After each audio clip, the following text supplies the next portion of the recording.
But God said to me, I'm sure David didn't own this sword, but God said to me, you will not build a house for my name because you are a man of war and you have shed blood.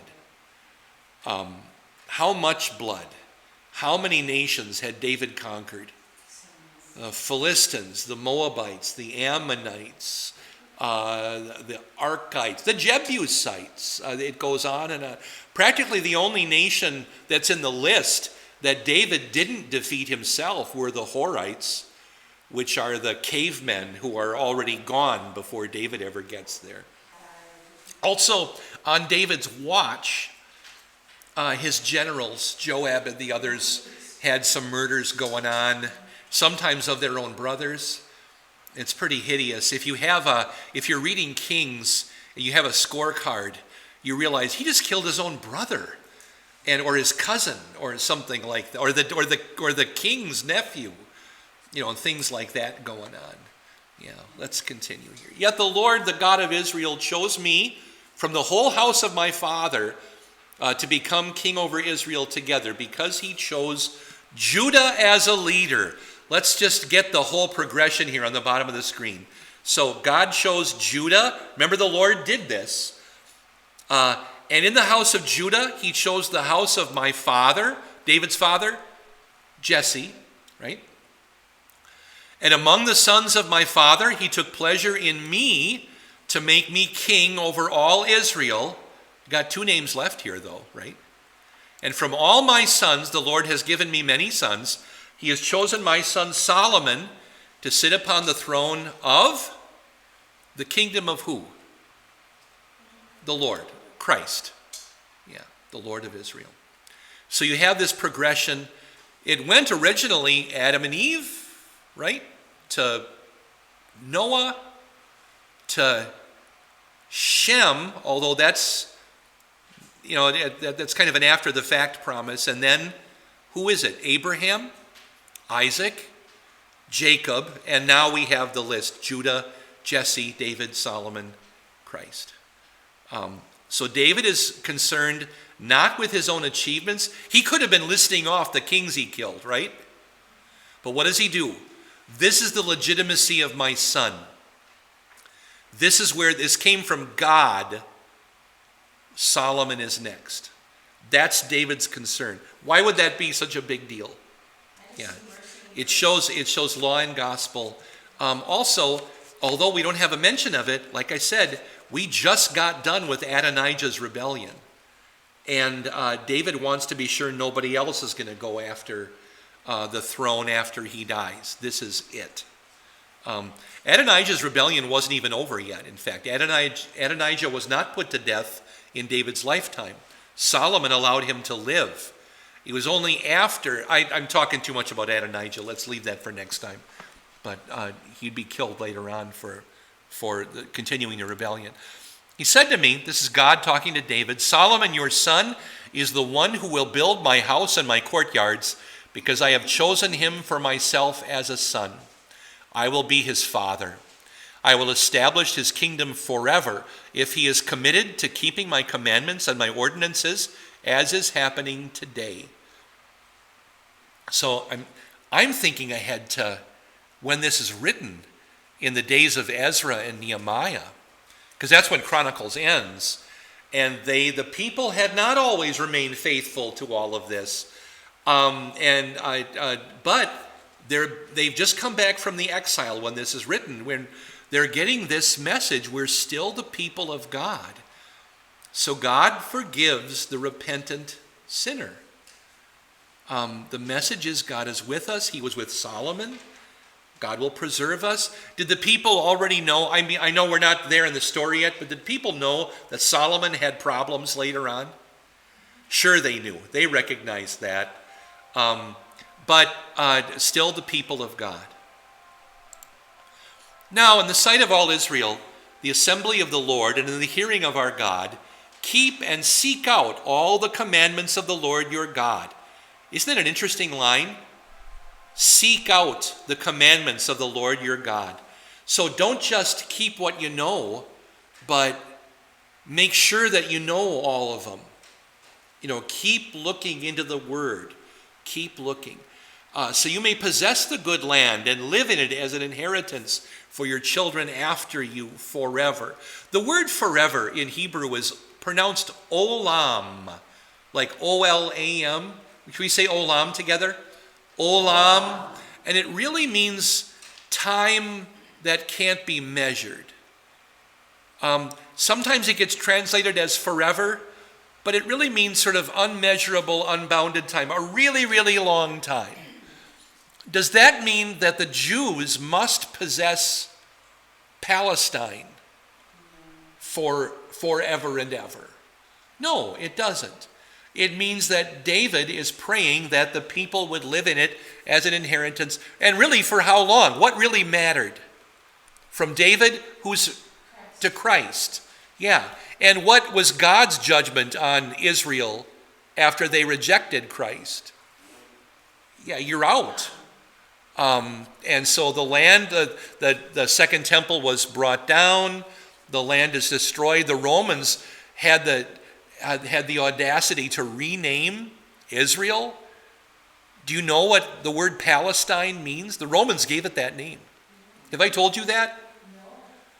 It's the Latin way of pronouncing Philistia. Palestim.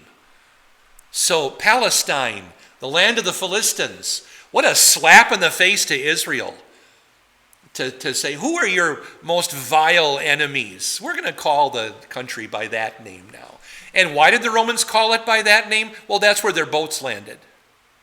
You know, down at Gaza or whatever. They landed in Palestine, so they called it that. But what a humiliating name to give to the land. 40 miles? I'm counting my thumbs.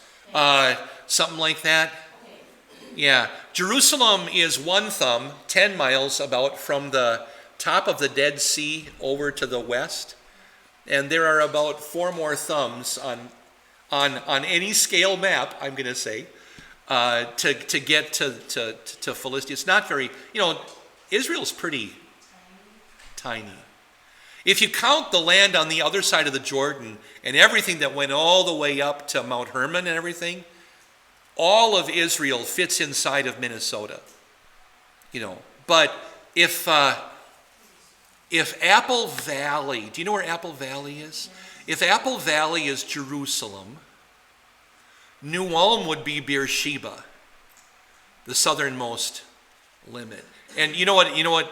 I'm sorry, I've told you this joke before, but if you use that scale, do you know where Sodom and Gomorrah were? It's Minneapolis and St. Paul. Yeah, but sorry. You, Solomon, my son, know the God of your father and serve him with a whole heart and with a willing mind, because the Lord searches all hearts. He understands every thought people plan. If you seek him, he will let you find him. If you forsake him, he will cast you off forever. That's one of those passages. He understands every thought people plan. The Lord guides our steps. There are also a couple of proof passages that God alone knows our every thought. This is one of them. The Lord alone knows the thoughts of man. That's comforting, because who does that leave out? Who doesn't know your thoughts? Yeah, the devil doesn't know your thoughts. If you talk to yourself, then he can hear you. But that's also why, say your prayers out loud. Out loud. Well, so he can hear you. Well, he seems to hear me. Nah, the devil's a jerk. He wants to. He's a liar. He's a cheat. He's a swindler. He's a dork. I have a lot more words for the devil, and a lot that Luther used that I won't repeat in polite company. But and sorry to have said jerk and dork out loud. I maybe shouldn't, but out loud so he can hear you. Yeah. Get behind me, Satan! And don't mumble, Consider this carefully, because the Lord has chosen you, this is Solomon, to build a house for the holy place. Be strong and do it. Here's one of those singular yous in Hebrew. Another very famous one is in Numbers chapter 6. The Lord bless you and keep you. All those yous in the Aaronic benediction are singular. So he's saying it to millions of people, but the Lord bless you is singular. You personally. You're not just faceless in the crowd to God. Verse 11. David gave his son Solomon the plan for the porch, its buildings, its storage rooms, its upper rooms, its inner chambers, and the chamber for the atonement seat. That phrase, the chamber for the atonement seat, only occurs in the Pentateuch and here. So only in like Exodus and Numbers and here. The special place where God has his footstool. That special chamber for the atonement seat. We talk about the Holy of Holies in other places, but this phrase only here. He also gave him the plans for everything he had in mind for the courtyard of the house of the Lord, for all the chambers around it, for the storage rooms, and for the storage rooms for the dedicated gifts. I apologize, I didn't catch all of the capitalized lords. They're all supposed to be here. That's me doing the capitalizing, because when you download translations from the internet, the capitalization sometimes doesn't come through because they don't use capitalized. They use called small caps or something. Yeah, David's going to talk about that again a little bit later. But where do you go between mind and spirit in some contexts? So I'm not going to make a judgment call on better translation here, but he didn't receive them orally, as like Moses did for the tabernacle from the Lord. The Spirit put them into his mind in some way, and then David wrote it down. So did David have visions or dreams, or did it just make sense to David because he understood, Exodus and pored over the scriptures and really learned them, that he kind of came up with this idea? The temple was, I've got 4 things here. The temple was, number 1, correct, a place for sacrifices and obedience. Let's fulfill the word of the Lord. But it was also a place for forgiveness and healing. Therefore, the temple was an illustration of law and gospel. And then the temple is therefore a model that points ahead to Christ. As our churches should be. Yeah, exactly. Yeah. So it's a place for sacrifice. I should have added prayers there: sacrifices, prayers, and obedience, forgiveness and healing, law and gospel, pointing ahead to Jesus. All right. So you have this picture. It's maybe just as blurry on your sheet as it is there on the screen. You can see the Ark of the Covenant a little bit better. One other difference you sometimes have is which way did the Ark of the Covenant face?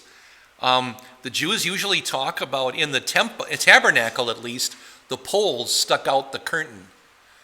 So it seems like it did face what I would think of as sideways, and not, so the long way, or the narrow way on.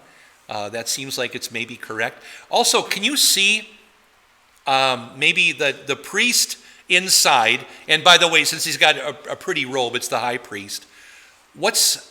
He's got the table of the bread beside him there, and the altar of incense in front of him. And then do you see how many candelabras are in there? So it's a bunch of them, not just the one.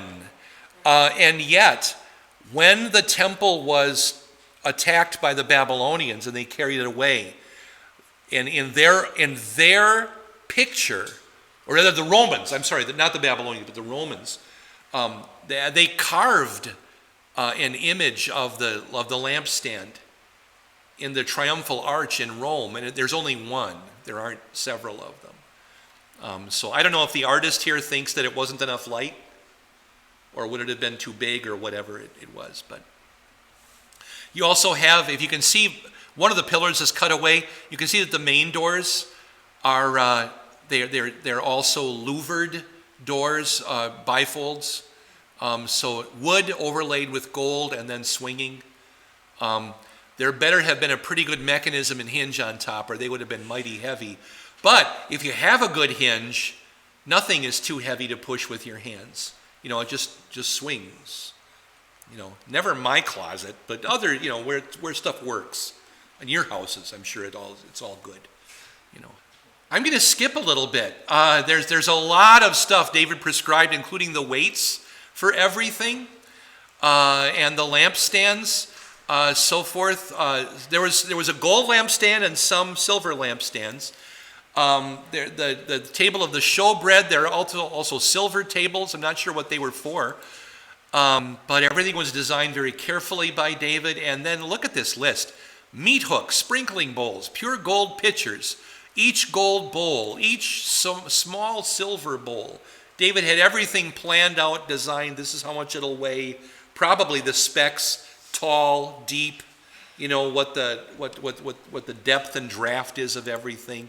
He obviously worked very carefully with the priests to find out just the kind of tools that were going to be needed, and he provided all of it, and so forth. And then look at this. The weight of refined gold for the altar of incense, and the plan for the chariot for the gold cherubim, who are spreading their wings and covering the ark of the covenant of the Lord. Now, chariot there is singular. Cherubim is almost always plural, and it is here. Does this mean a chariot per cherub? Or it's kind of an awkward sentence, but you can get away with that in Hebrew sometimes. That I think the NIV has the chariot, that is to say, or something like that, the gold cherubim, something along those lines. There's usually a Hebrew letter there. There's a vav or an and that we would translate that is to say. It's not there here. This is two words, chariot, as if it's in the construct, although it's not in the construct, but it doesn't always end up that way. But a chariot for or of the gold cherubim, spreading their wings and covering the Ark of the Covenant. So what is this chariot? I have three ideas, and maybe you have more. But it might be that this chariot, are the cherubim riding in chariots, which would have been kind of cool, impressive and everything like that. Also, I guess kind of portable, depending if the chariots were functioning. Or was it a single raised platform that is a kind of chariot for everything, the ark and the cherubim and all of it? In our church, is the altar raised? Yeah, how many steps do you climb to get up to the altar? One long one and 3 short. One long and 3 short. Yeah. Why 3 and 1? Really? I don't know if that's correct, but it's what I always think of. But my third idea here is that chariot could be another name for the cherubim. In Kings, you have the chariot of fire, the chariots of Israel and its horsemen. So I don't know. I don't know. We don't have any other details about it, so I don't know what to say. So I just want to be honest and let you know that here's the text, and I'm not sure. Somebody said the beginning of wisdom is the ability to say, I don't know. That must make me the wisest man. There's a lot I don't know. David said all this is in writing because the hand of the Lord was on me. He made clear all the specifications involved in the plan, so David didn't design it out of his own head. David said to Solomon, be strong and be courageous and do this. Do not fear and do not be overwhelmed, because the Lord God, my God, is with you. He will not fail you. He will not forsake you while all the work for the service for the house of the Lord is being finished. By the way, that also meant that the land had peace. One of the reasons for all the wars David fought was so that the land would have peace because it took years to build the temple. And there's a lot of labor involved. And Solomon conscripted people who weren't happy about it to come and do all. But where are you going to get all the, who's going to do the work? Is Solomon going to lift all the 3-ton blocks and stuff himself and so forth? Well, he did pay for it. Look, the divisions of the priests and the Levites have been designated for all the service in the house of God. Wow, do we ever know that? If you've ridden the ride of 1 Chronicles, you know that verse 21 is dead true. David made the lists, didn't he? He ordered the people. With you in all this work is every willing man, every skilled in every form of service, the officials and all the people who are ready for all your directions. My last question here in the chapter is we have not been called on by the Lord to build a temple, yet David's encouragement to Solomon also fits our lives as God's people. How so? Whatever you do, whether you eat or drink or whatever you do it all to the glory of God. Yeah. They kept there aren't very many places in the Bible where you hear that refrain, and they did everything just as the Lord had commanded. It's mostly when they're building the tabernacle and when they're building the temple. Otherwise, they pretty much don't, right? Different view of the temple using architecture of the period. That kind of nice crenellated bumpiness on the top is pretty typical of this period. You see again the side rooms and so forth, and how they. One thing that the picture doesn't tell you is how they got in. That I think there are more doors than just one, and so forth. But a lot of little people. You got a nice tall altar there, pretty hard to get to, but that altar's got to be 18 feet tall, and the steps only go up about 6 feet. So I don't know. Do you carry a step ladder with you? I don't know. I don't think that's designed very well. This one you have on your sheet. This is a closer view, but this one kind of tells you where it was in relation to the rest of the city and gives you a different view of the altar over there on the right. Long ramp and then room for lots and lots of sacrifices going on, but with the gates about where they were. And by the way, do you see the bigger house to the left? It looks like it's got 2 courtyards. That's a representation of the palace of Solomon, as archaeologists have figured out where it probably was, leading right into the temple court. And then below it, do you see the steps going down, down, down? There's another wall and a house down there at the bottom. That's also where we think David's actual palace was. So Solomon built up this sort of rise called the Millo, and he built his palace right up against the courtyard of the temple, and had evidently a special stairway going into the temple courtyard that impressed the Queen of Sheba. And I don't know if she was impressed by the temple or by the cool stairway, but whatever it was, there's something there. Just a closer view of that, what it might have looked like. Another artist's view. This one leaves something to be desired. For one thing, the drawing makes it pitch dark inside.